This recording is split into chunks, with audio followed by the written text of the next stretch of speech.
Asa man ta dapita sa atong kinabuhi? Parihas ba kita sa birhen nga puno sa grasya or puno sa disgrasya? Kining duha mo atong pilian sa kinabuhi. Kay naara man dining dapita mapili ang duha ka estado nato sa kinabuhi. Either we are full of grace or we are in the state of disgrace. Either we are in the state of grace or in the state of disgrace. So, usisaha inyong kaugalingon, atong kaugalingon karon.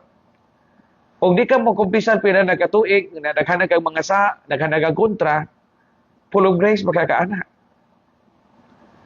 Kung di ka mutuman sa imong mga obligasyon, tikasan ka sa imong silingan, tikasan ka sa opisina, mangawat ka o mga butang nga dili imo, dili ato, kayong magkakang full of grace ka or naka in the state of disgrace. Importante nga musundog kita sa mahal nga Birhen Maria. Full of grace. Dili full of disgrace. Mary is always in the state of grace. Kita unta po, usahay lang sa itong kinabuhi tungkol sa masubrahan at itong magkasasala o pagkabadlungon. Dili ta in the state of grace, but in the state of disgrace.